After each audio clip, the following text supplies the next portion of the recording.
Hello, everybody. Oh, yay! Look at everybody coming in. That's so much fun. Okay, let me see if I can remember how to turn this thing around. There we go. Hello! Hello, Terry Ann. And yay, Krista, I'm so glad. I'm excited too. I've been funny about Periscope, like putting it off because I'm so nervous about it, which is really funny. Hello, hello. Oh, I'm so glad to see all of you. This is fun. Hey, Dawn. And so are you guys all on Periscope already? Have you been on Periscope for a while? Or if you're new, type in new. I want to know how many people of you are just kind of new to this platform. I mean, everybody's kind of new to it, but I'm curious just to know like who's really brand new. I'm pretty brand new to it. New, yes, a week. Yeah, just a watcher. I've only been a watcher for about a week or two, watching all my friends do it. They told me I should do it, but oh, thank you so much. At Breener6112, tell me your name. You said your podcast has been life-changing. Thank you. That's really encouraging. Someone else did their first scope this week. Hello, Brianne. Oh, yes, Brianne. Okay, awesome. Thanks.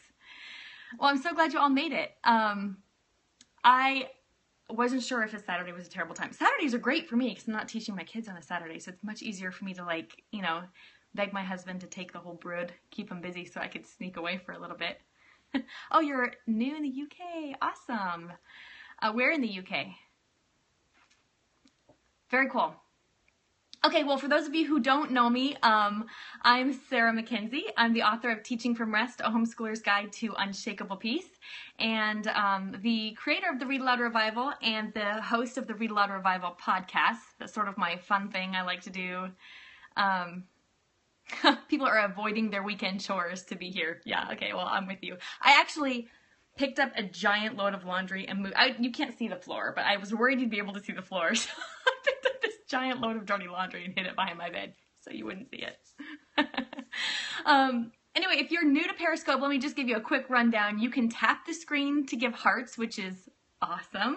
And then I think if you swipe right, it could be swiping left. Maybe somebody out there who actually knows could correct me. You can swipe right or left and you can share it if you want to do that. That would be awesome too. So that's pretty great.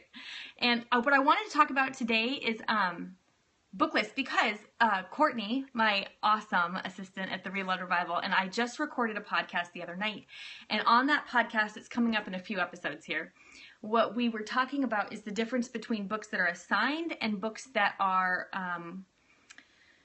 free reads. Like, how do you know how many books to assign to your kids for the homeschool year and how many do you just give them to read whatever they want? You know, like how much time do you carve out? And I've been a big believer in free reading.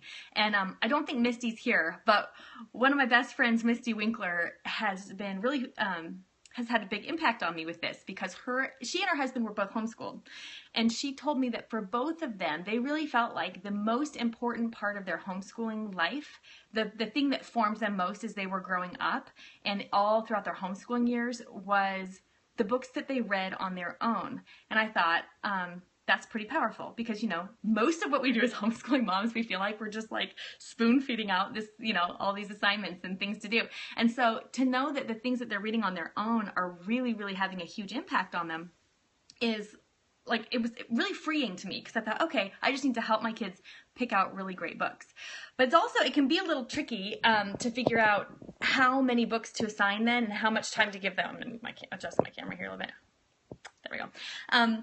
To assign them to read on their own. And so I thought I would just share what I'm doing this year, which is totally not like prescriptive for you, but in case you're interested in knowing how I do it this year.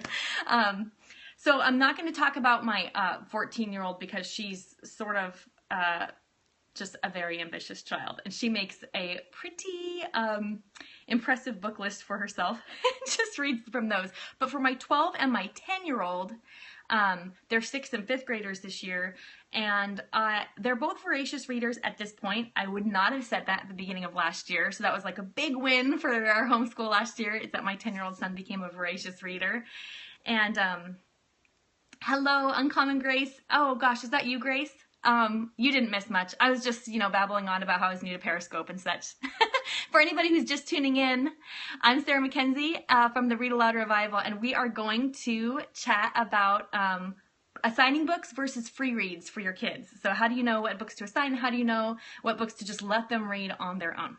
So, yes, it does happen. Someone said, hey, it does happen. Yes, last year my 10-year-old was not reading hardly at all. And now he is a voracious reader, several levels above his grade level.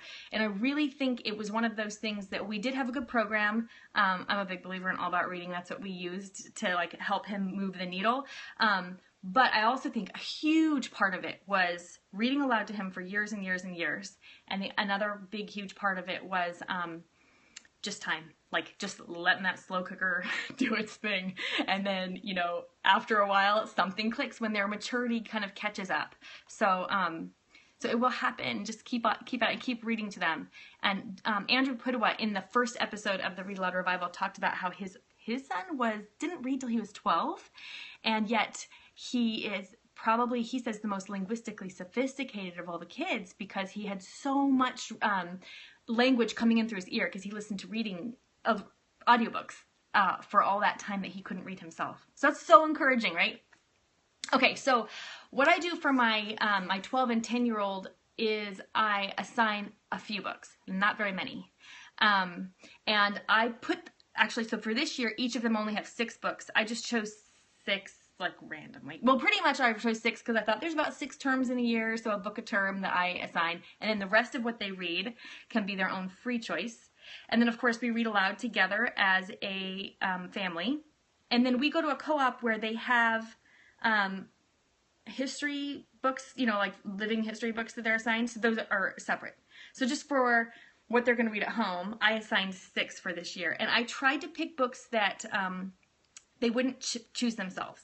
So for my 12-year-old daughter, she's really, really, really into fantasy. And she's not very inclined to pick up historical fiction or some of those good classics. So I tend to, like this last year, she read Heidi and a few other classics that I didn't think she'd actually just pick up on her own. She'll read fantasy books and saints biographies till the cows come home. But if I want her to read outside of those genres, she needs like a little nudge. So I chose her books, I'm gonna grab them here, based on just knowing that I wanted her to kind of dabble in a few other genres. But a couple things to know before I show you the actual books I chose for this year. I don't care when they read them. They don't have to read one a term. I don't care if they read them all in the first 2 weeks of school. I don't care if they put them all off until April. Hey, Pam, good to see ya.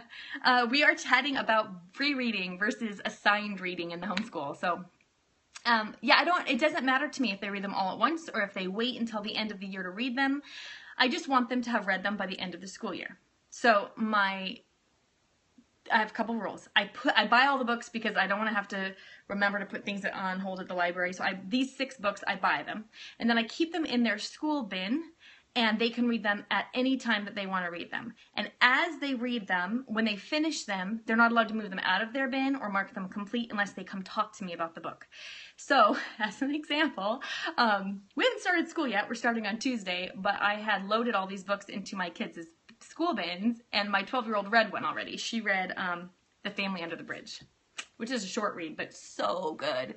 Have you guys, give me a yes in the comments if you've read this book with your kids or if you've read it yourself.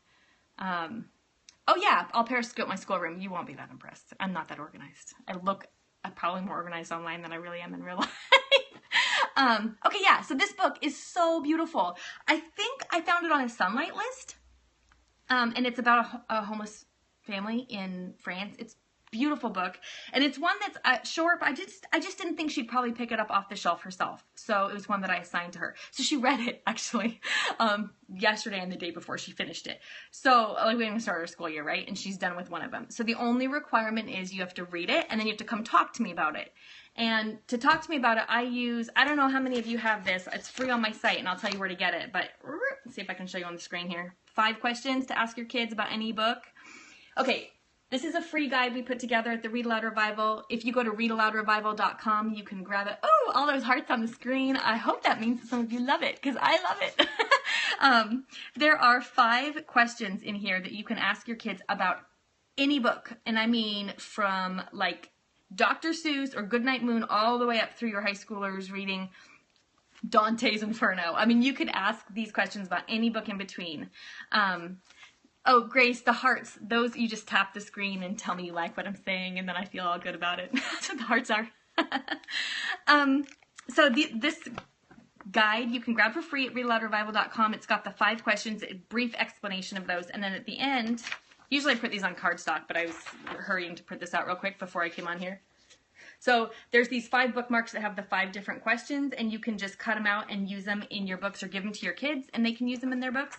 You could ask any of those questions. So when my kids finish a book, they bring it to me, and then they tell me, like Allison told me yesterday, hey Mom, I finished The Family Under the Bridge, so on our first day of school, I'm going to make sure I carve out 15 or 20 minutes to sit with her. Actually, you don't really have to carve it out to sit with her. I could just have her come next to me while I'm cooking dinner or washing dishes or folding the laundry, and ask one of these questions. And what I like both best about those 5 questions is that they don't usually feel like drilling your kid or quizzing your kid. They feel more like saddling up and having a conversation. When we built this guide, we built it with the idea of trying to think about what you would talk about with your book club. So if you were having a book club with yourself and your girlfriends, how do you talk about books and what are the questions you can ask? Because I think that just lets our kids open up more about what they're reading rather than feeling like you're quizzing just to make sure that they read the book. So that's all we do for these books. So 6 books for my 10-year-old, 6 books for my 12-year-old. Don't care when they read them, any time of year. Come tell me when you're done and we'll chat about it. Okay. And you can grab those at readaloudrevival.com. It says, grab your quick start guide to great conversations with your kids. You want to do that. Yes, Brianna, I will address that in just a second. So let me show you the books that I've chosen for my kids first, and then I will. So The Family Under the Bridge is one that you saw. So this is for my 12-year-old. Understood Betsy by Dorothy Canfield Fisher is probably one of the best books of all time. And so my oldest daughter's read it a couple times, and it's time for my 12-year-old to read it. I also chose Baby Island. This is one that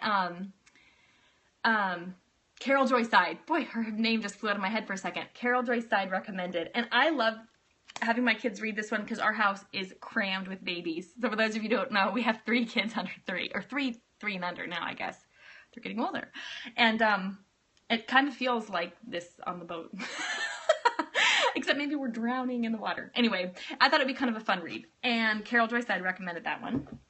I'm also going to have her read The Railway Children by E. Nesbitt. Okay, this is a good one to ask you about. Has anybody read this or read it with their kids? Ruby Holler by Sharon Creech. Tell me if you've read it, because I have not. I keep seeing Sharon Creech recommended by Julie Bogart. Okay, good. Lots of you have it. Hello, Pascal Lamb. I'm glad you're here. Okay, yeah, I haven't read it either. Actually, I haven't read that. Sharon Creech also wrote Love That Dog, but I haven't read that one yet either, and I need to. But I want to read this one before she does. Let's see if I can beat her to it. It looks really good. And then The Phantom Tollbooth, which none of my kids have read yet. And that seems kind of wrong, right? So she's going to read that one too. So that's my 12-year-old daughter. Now, she will choose lots and lots of books at the library to read on her own. Tons of them. Most of them will be fantasy, although she does seem pretty receptive if I hand her a book like, oh, I forgot one, Little Women. We don't own that. How is that even possible? I don't know. I went to go find it to put it in her bin, and hello, we don't have it on our shelf. I will be fixing that. That's the other one that she'll be reading is Little Women. But not in addition to these, you know, if I think of a book during the year that I think she might like or we're at the library, they're pretty open to suggestion.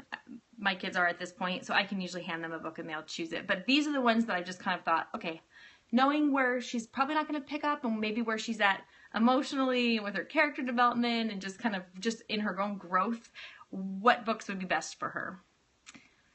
Okay, so you're asking, are these the only books you assign, or do you assign books for history studies? So my kids go to a homeschool co-op, and they are assigned history books there.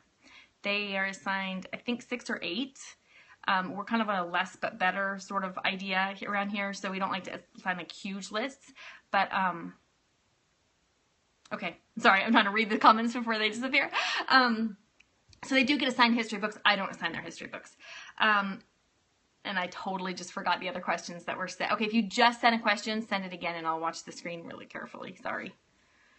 I'm going to show you really quick my son's books too. So my son's going to read the trilogy from My Side of the Mountain. Oh, curriculum. Yes, this is our reading curriculum. So someone said, is this your reading curriculum? My child's just learning how to read. We use All About Reading. And then once they're reading, then we just read. And so yes, this is our reading curriculum. They have about an hour a day set aside for them to do their own reading. Thank you. At what age did you start assigning reading assignments? I'll get to that too. And so they can read from their own books or they can read from this list. They have to finish this pile that I give them, which does not take that long. And then they can read their own free reading. But yeah, that's our reading curriculum, is just reading it and talking about it. Very, very, very chill. No, Terry Ann, I do not read all of these books as well. I would die. Because there's so many other things to do, right? And I want to read some things that I like myself. I do read a few of them because Adam Andrews has taught me that a really awesome conversation with your kids, you need to have read the book. But I've found that you can still have a good, engaging conversation with your kids, much more fruitful than like a reading comprehension worksheet, even if you don't read it. So I will do a few things. I have read, you know, The Family Under the Bridge, Understood Betsy, The Railway Children, and The Phantom Told. I've read most of them, but not all. For my sons, I've probably read half of these. My husband's probably read the other half, so I may have Drew go talk to his dad instead of me for these ones. But I don't feel the burden of having to read all these books, or else I just wouldn't assign. You know, it would just kind of end up being overwhelming. The great thing about the questions in the Quick Start Guide, in this Quick Start Guide that you can get at readaloudrevival.com, is that although I think they're better if you've read the books, your conversation is just going to be richer. They're still so good even if you haven't, especially the third question. I'll tell that one to you. I have a podcast at 1, so I might have to hop off in a minute. I was totally thinking I would be 10 minutes, you know. Right. Okay, the third question on here is, the fourth question on here is, who is the most blank in this story? And you fill that blank in with a character trait. So who is the most noble in this story? Who is the most selfish in this story? Who is the most witty in this story? And then you follow that up with why. Tell me about it. The reason that's so great, Courtney pointed this out to me, the reason that question is so great when you haven't read the book is that it actually sends your child back to the text to be able to answer it. If you say, who was the most noble in this story? And they say this character, and you say, okay, well, why? They don't even feel like you're drilling them because you haven't read the book. You're really curious. You're just like saddling up to your kid, wanting to talk to them about what they read. So, okay, well, what did that character do that made them noble? And that's a great conversation. And if your child can answer that question, then they totally don't need a reading comprehension worksheet. Then you know that they've read and really engaged with the book. So yeah, that's the way we do that. So no, I don't read them all, for sure. So my son's reading the trilogy, My Side of the Mountain. So there's, of course, My Side of the Mountain. These are all backwards for you, aren't they? Anyway, On the Far Side of the Mountain and Frightful's Mountain. That's the trilogy. Survival, you know, my husband and son do a lot of backpack camping, so that's kind of up their alley. I got Guns for General Washington. Oh, they're not backwards. Good. They're backwards when I'm looking at myself, but it must be that whole. Okay. Oh, awesome. Very good, Dawn. Thank you. Flips them. Guns for General Washington. Tell me if you've read this one. I haven't read this one yet. I've seen it on approximately 5,000 book lists.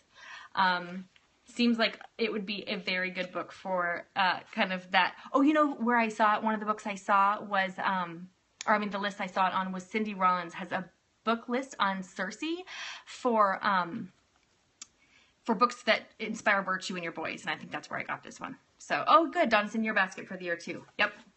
The Matchlock Gun, awesome book. This one's a really good read aloud, by the way, and it's super short. See? So if you haven't read, if you're like, I don't know where to start with Matchlock Gun. It is really easy. Well, I mean, start with Matchlock Gun, I would say, if your child is like 7 or up. I think the back of this says 8 to 12. I'd say 7 or up. But boys especially love this book, and it's very, very inspiring. And then I haven't read Holes. I've seen the movie, but like, have your kids read this? I'm going to watch the comments and see what you guys have to say about this one, because I'm a little undecided about whether to put this in his stack or not. So you tell me whether I should. And I'll take your advice. Yeah, okay, I'll keep watching those comments. It's dark. Okay. The flashback. You love the flashbacking in the story. Okay. I wonder if I'll probably need to read it first before I hand it to him, you think? That would probably be a good idea. And he's a lot slower of a reader than my daughter, so, you know, I could give him the rest of these books first and slide that one in there in the spring after I read it. Not your favorite. Okay, that's good to know. I know I said I was going to answer questions in a second, and I forgot what they were. Could you type them back in? I have like 3 minutes, and then I got to get off. I'm interviewing Dr. Price, who's a researcher who has done a ton of research on how reading aloud and the parental time investments, I think is the official term for it, have an effect on children as they're growing. So we're gonna record a podcast about that. Oh, the age. Thank you so much, Inky Fairy Design. Can you remind? I know you. I cannot believe I can't remember your name. Remind me what your name is. The age I started assigning reading lists. 4th grade, I think. Last year was no, I didn't assign them for my son last year. 5th grade, I guess. Last year was the first year I assigned any. For the most part, we've just done a lot of free reading.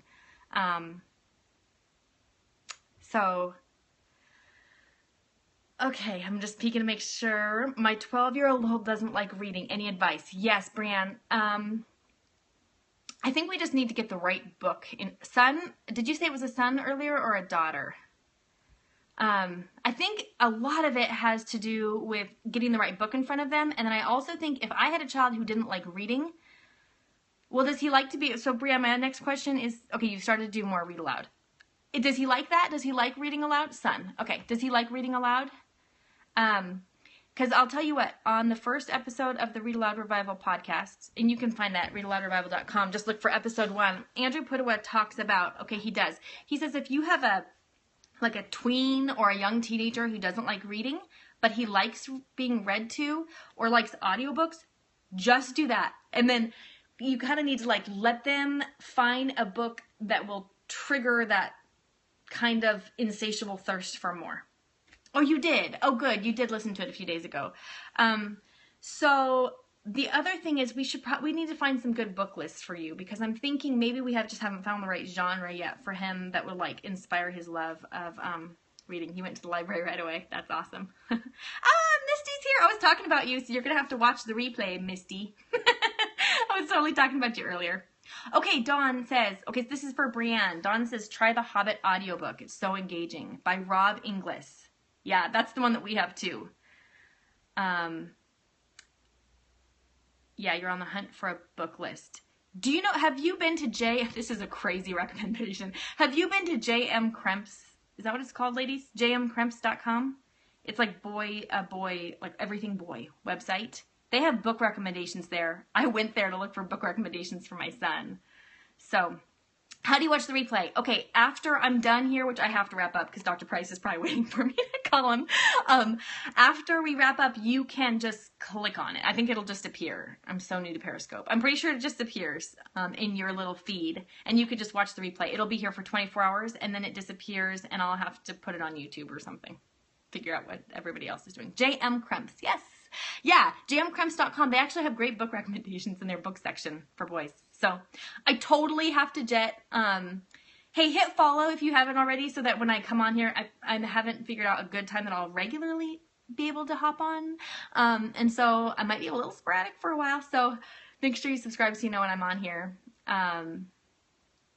Yay! I'm so glad. Okay, well, I'm glad you guys made it. Thank you so much for coming, and I hope you have a fabulous day.